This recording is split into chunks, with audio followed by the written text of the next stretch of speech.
Good evening, everyone, and welcome to another round of sound. This is the #1 Cochran Sports Showdown. I'm Bob Pompeani.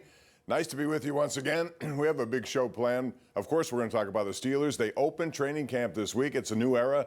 It's the Mike McCarthy era. We have a lot of topics there, but the #1 topic tonight on the #1 Cochran Sports Showdown will be the Pirates, who are still within striking distance of a wild card berth. And here to talk about it is your panel tonight. We have Ray Fittipaldo of the Pittsburgh Post-Gazette. Below him, it's Chris Adamski from the Tribune Review. And to his left, your right, however you're looking at this, it's Mike DeCourcy, who just announced his retirement after 31 years of the Sporting News. So congratulations, Mike, on a long career. Although you're not really retired, are you? You're going to keep on doing the Big Ten Network and this show, I hope? Yeah. I told them I needed more time off to do the showdown, and they totally understood. Well, good. We thank you for doing that. But congratulations. That's many years, 3 decades of writing some really good stuff for the Sporting News. All right, let's begin here with the Pirates. And, Mike, I'll start with you on this one. The Pirates lost 2 of 3 this weekend. They lost 2 of 3 against the Yankees. So they're 2-4 in their last 2 series. That's not how you make up ground. Yet here they are, still 1 game behind Arizona, which is a team that comes in here tomorrow. They lost today to Washington. It is a logjam of teams, which makes you think the Pirates are still very much in this. In a week from now, they're going to have to make up their minds on what they do with the trade deadline. So far, they've acquired 3 relievers, none of whom have made a difference in Isert, Stratton, or Marinaccio. What do you think they do, and how big should they think? Well, I mean, I still think that the biggest item of importance for the Pirates going into the stretch run is positioning themselves for a salary cap. I really believe that's more important. They're making sure that they're in line and making sure that they are arm in arm with every other small market team and some mid-market teams to be ready for the negotiation that'll happen starting in December. I think that's the most important component of that. And I think signing Connor Griffin was a part of that. Smart. I thought it was really good business. What do you do now? You obviously need more relief pitching. And you mentioned that none of the 3 that they brought in made a difference. And if you looked at them on paper when they were acquired, it isn't that big a surprise. It wasn't like that to this point that they've disappointed. They've basically been who they were, where they were. And that's not a surprise. You always hope, okay, change the scenery, maybe they'll be a little better. Hasn't happened yet, still might. If there is a reasonable price to be paid for a sound reliever that's coming off somebody that is obviously not going to be part of this race, then you can do it. But again, the Pirates don't have a ton of assets to part with other than some really great minor league prospects.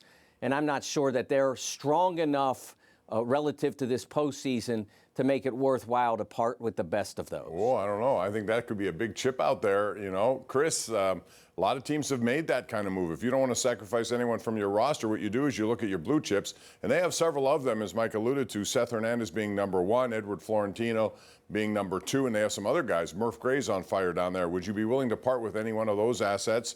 Let's play the Mason Miller game, Chris. If he's available, if the Padres say, and the Padres are still in this also, so they may not do this, but if he was, how far would you go to get him?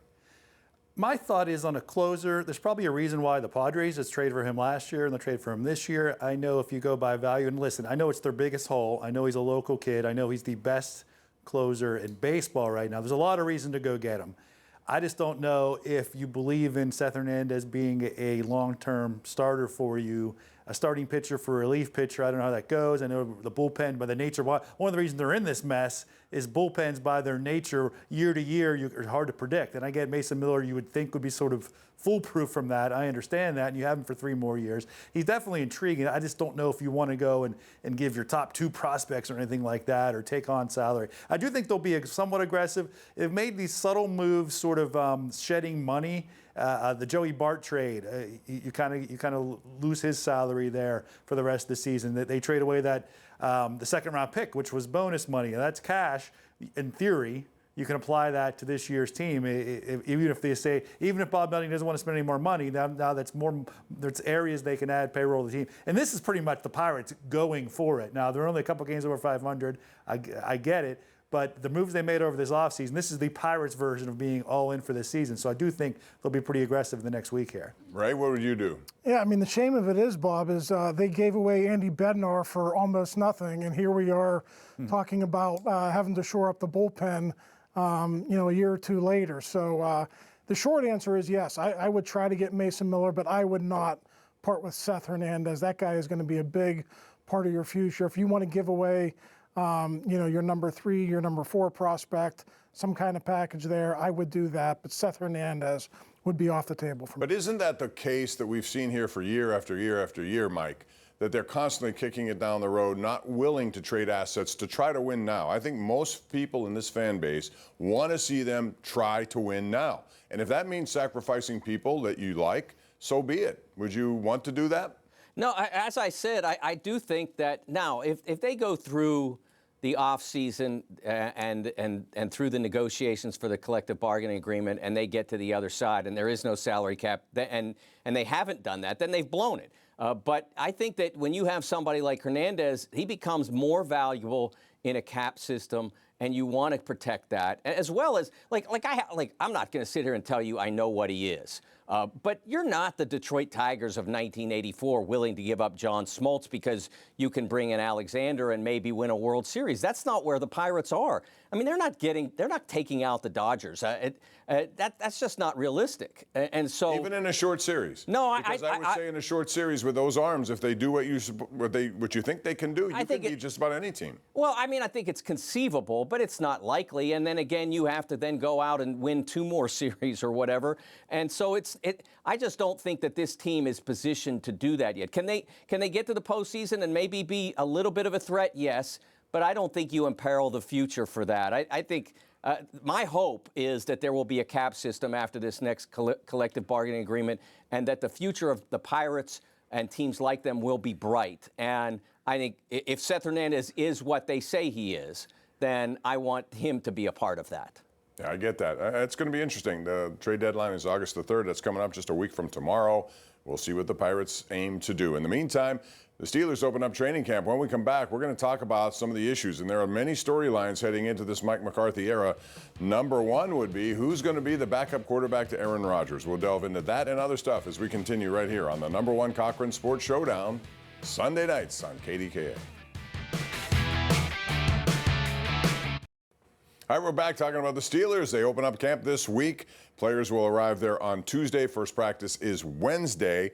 A lot of topics. This is a team that, went to the playoffs and lost in the first round, but won a division because of a missed kick, but still they won the division.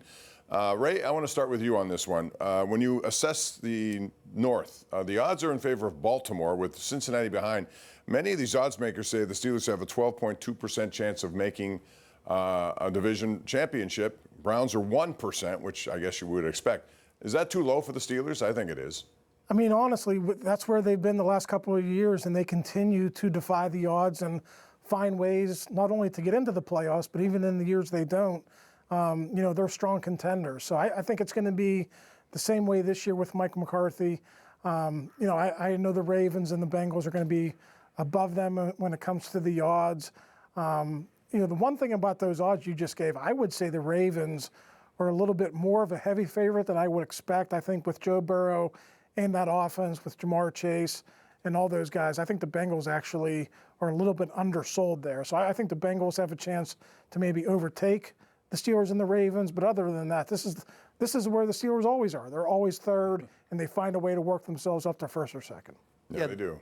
The odds really do surprise me. From what I saw, the one I looked at the other day, the Ravens are the 2nd biggest division favorite of any division in football.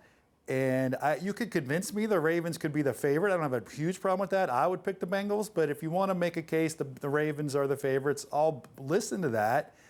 But I don't think they should be ahead. They're up minus money from what I've seen in some of the sports books, which means they're more like, I would definitely take the field over the Ravens, that's for sure. And I do think the Steelers are underrated. That means the Steelers will win the division. I'm picking them to win the division. But yeah, the smart money, I think, considering if you're getting 12% off, whatever that odds are, I'd take the Steelers that over the Ravens as an over 50% favorite to do it and take my chances because the Steelers, because the Steelers do, they'll be 9 or 10 wins no matter what. So they'll be right there in contention certainly in the last couple of weeks. My biggest surprise in that is that the Browns have a 1% chance. Unless the ghost of Otto Graham is going to quarterback that team, I'm not sure what they're seeing. When they traded Myles Garrett, they traded all percent of their chance. I agree with both guys. Although the one factor that is different is that what we saw over the past several years was what Mike Tomlin does with a team that maybe doesn't have quite the quarterback that you'd like. What does Mike McCarthy do? I'm very curious to see that. He might get more out of that position than Mike Tomlin could. Can he get as much out of the rest of the team? I'll be fascinated. This is the most interesting season the Steelers have had in quite a few years because of that. No question. Everybody's going to be watching that coaching staff, what they do, how they do it. One of the big decisions they're going to have to make, Ray, is who is the backup to Aaron Rodgers. And you have to factor in experience like Mason Rudolph in case Rodgers gets injured, but you also have the unknown in Howard. I would assume Aller's sort of a redshirt year for him. How do you break it down? Who wins that job? And the loser, what happens to the loser of that job? Yeah, listen, Will Howard was running with the twos throughout the spring. I don't think that's going to change. I think they're going to do a really deep evaluation on him. They're going to give him the reins in camp to run with the twos in practice, and then he's going to get a lot of playing time in the preseason game. Aaron Rodgers does not like to play in this preseason, so you will see Will Howard with the starters in those first couple of games, and if he plays well, I believe he's going to be the number 2. And then at that point, guys, it's about, okay, who's your number 3? Do they keep Mason Rudolph and find a way to slide Drew Aller onto IR, or do they just cut ties with Mason Rudolph and go with Drew Aller as the number 3? The way I look at the race is like, I don't care. I don't think anybody cares what Mason Rudolph does. It's not really a true competition in that way. And what I mean by that is if Mason Rudolph's really good during camp, but Will Howard is really good during camp, you're going to keep the guy who's the future. You're going to keep the guy that has a chance of the future. Let's put it that way. I'm not even, but the younger guy, you take him. I don't even say it's a tie, but I'm saying is we know when Mason Rudolph would come out and have a perfect passer rating and blow people away. He's still going to be who he is. This is who he is. His 9th year, and if he could be, he'd be terrible during camp. I don't care if he's terrible during camp. I still think he is who he is. And if Will Howard's also bad, you can't trust him. You have to approach it as if you get to the third quarter of the opener against the Falcons even, and you're in a tie game all of a sudden, and Aaron Rodgers has to come off the field for even a series or two. Are you going to – that's what it all comes down to. The basis will be that. Will Mike McCarthy be able to trust, to turn to Will Howard and say, okay, finish out this game, ride out this game, lead this drive for a field goal, whatever it is to win it, whatever it might be. And it doesn't really matter what Mason Rudolph does. It's either whether Will Howard proves that or not. Mason, really, if you look at this is all in Will Howard's court. He has the opportunity to make himself the number 2. And I think that the optimism is healthy if you, especially when you have someone like Mason Rudolph, because you have a sound, capable backup if this Will Howard thing doesn't fly. But remember, Will Howard has played no professional football. He has practiced a fair amount, but he has played none because his injury came so early in camp last year that he didn't take any snaps in the exhibition season. So we don't really know anything about what he will be. These guys have both seen him practice a ton, and so they know what he's capable of doing, but everyone who covers sports knows that there's a huge difference between practice and actually playing in games, even if they're exhibitions. So it's totally up to Will whether or not this flies. When we come back, we're going to talk about another looming storyline, and that is Joey Porter Jr. He doesn't have a contract beyond this year. What does he do? Is there a hold-in? Do they get a deal done? We'll talk about it both coming up right here on the #1 Cochran Sports Showdown. There's always a question about contracts. Joey Porter Jr. is looking for a big one. Didn't give up a touchdown all of last year. He reduced the number of holding and grabbing penalties he had. Chris Adamski, let me ask you this, because it looks like Bob Kraft has made a big offer to Christian Gonzalez. Maybe the longer they wait, the more it's going to cost them. Will they get a deal done with him before the season starts? They'll get a deal done. I feel like there hasn't been, Le'Veon Bell aside, which was a totally unique individual, I guess. They've never, like, I mean, we're talking back to what, the Mike Merriweather, we're going back 40 years now since there really wasn't an ugly sort of thing to get done. I think it will probably drag on until late in camp. I think, listen, Joey's pragmatic. His dad did this. He grew up around the game. It's not personal. It's business. He knows what he's doing at this point. He's in his 4th season. You wish he was there, but as long as he's there in the hold-in situation, in the meetings, all that, which you anticipate he will be, I don't think I get too contentious. But yeah, I do think there's probably a little bit of a gap here, because I'm sure Joe and his people are asking for that 30 million plus range that is the top couple corners in the league. He hasn't made a Pro Bowl yet, so I can see the Steelers saying, you're not at that level quite yet. Yeah, if Joey wants that kind of money, then sign a shorter-term deal and then prove you're one of those guys. I mean, he's very close. Don't get me wrong. He's top 7, top 8, somewhere in that neighborhood. But if you want top 1 or 2 money, then you have to be top 1 or 2. And so you got to start picking balls off. That's the difference right now between him and the very best. But I'm happy with what he's doing so far. He doesn't need to pick off balls and to still be great. But if he wants to get paid that kind of money, that's part of the deal. Yeah, listen, the cornerback market is all out of whack, guys. You have Christian Gonzalez, who was just offered north of $31 million a year. Right now, Trent McDuffie is the highest paid corner with the Rams. He's making $31 million a year. The best corner in the NFL is Patrick Surtain.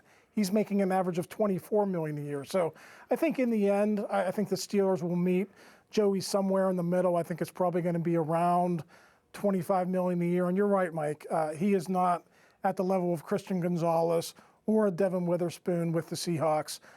He's not going to command 30, but that corner market is something else. It's almost like the edge rusher market now. Those numbers keep going up every single year. And that's why I worry about that. It keeps going up and up, and it's going up and up every single contract you see. And he may be wanting to be at that top, even though he hasn't put up, as Mike said, some of those numbers on the interception. I think he has 3 in his career. Offensive line, real quick, I want to delve into this here.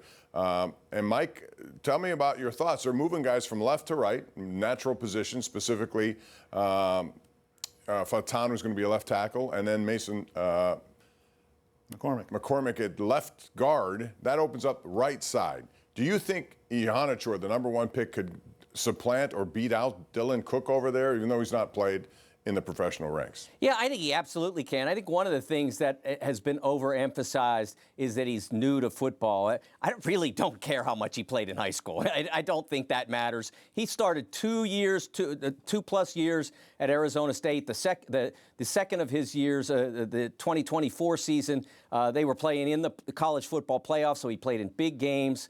I don't buy that he's new to football. You play that much at a high-level college, you've played plenty. So he's got to be ready to go, and I think he will be. If he's the player that I've seen on tape is someone who's dynamic, who's aggressive, and will he have things he has to learn? Of course, every rookie in the NFL has things they have to learn, but I think he's ready to play there, and then it's just a question of what they do at right guard. To me, that's the position that's most a question mark for the Steelers on the offensive side. Yeah, listen, they were ready to make Troy Fautanu a starter in his rookie season until he got injured. So it does happen. But you also have a guy like Broderick Jones who didn't get a chance until halfway through his rookie season. I would put Iheanacho more in the Jones category. I think there's still a lot for him to learn. I think James Campen has his work cut out for him. I think at some point, obviously, Max is the future. He's going to be the guy, but I don't know that it happens by September 12th. I think it might happen more so October, November. Mike, you're absolutely right, because it is funny how Max Iheanacho has had significantly more college starts and college games played than Broderick Jones did when he got drafted. Now, that's probably a bad example right now, considering Broderick Jones' history to this point. But actually, Broderick Jones is the first sort of domino to fall in all this. I'm not predicting him by any means to win the right tackle job if he does, but we'll find out here in about 48 hours whether he opens up on PUP or not, the physically unable to perform list. If he does that, you pretty much for sure write him off this season. If he's healthy and he's practicing, at least that's the first step to at least being part of this conversation. I don't think that the plan, quote unquote, is for Iheanacho to start this season, but you certainly keep an open mind to it, right? I mean, the talent he has, you took him in the first round. If he comes in and knocks the door down, blows you away, then he will be. Trust me, it doesn't matter how. It's similar to the other thing I talked about with Will Howard.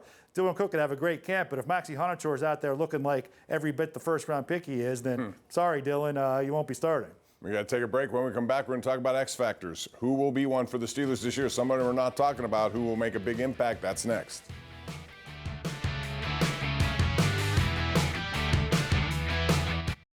Hey, imagine you and 3 closest friends meeting Paul Skeens. Number 1 Cochran is making that possible. In partnership with the Pittsburgh Pirates, they've created the Behind the Skeens sweepstakes. You can enter for a chance to win a Paul Skeens meet and greet, 4 tickets to a Pirates home game, an autographed item, and Pirates merch. There is no purchase necessary to enter, and the sweepstakes is open through August the 4th. Register now at pirates.com/Cochran. All right, Ray Fittipaldo, X Factor. Who is a guy we're going to be talking about that we aren't talking about right now? Well, we talked a lot about him in the spring, but I'm going to go with a rookie, Jeremy Bernard, very productive player, both at Washington and Alabama, played some big-time college football. And there's an opening there, Bob. There's an opportunity for him to step in. Roman Wilson didn't seize that in his first 2 seasons with the Steelers. The door is open for Jeremy Bernard to come in and have a big role as a rookie. All right, Mike, quick. And then Ray. I'm going Jamel Dean. We talked about Joey Porter on the one corner. On the other side, if you have 2 guys who are true shutdown guys, really takes a lot of the pressure off of the safety position, which was such an issue last year. I'm going to take the literal definition of X Factor. You go either way. I don't know. I think Peyton Wilson, he could either step up and emerge and be a really good inside linebacker, or he continue to be sort of, I don't want to say disappointment, but part of what is the weakness kind of the Steelers defense, that off-ball linebacker. And it could go either way. And if he excels and takes his next step this year, I think defense could be that much better. We'll take a break, come back with more right here on the #1 Cochran Sports Showdown every Sunday night on KDKA. Another big week. Steelers open camp. How about the Pirates with 3 against Arizona starting tomorrow night? That's going to wrap it up for our program. Our thanks to Mike DeCourcy, along with Ray Fittipaldo, Chris Adamski. Thank you guys. Appreciate it. We'll do it again next Sunday night. And by then, training camp will be really underway. We'll have it all for you right here on KDKA.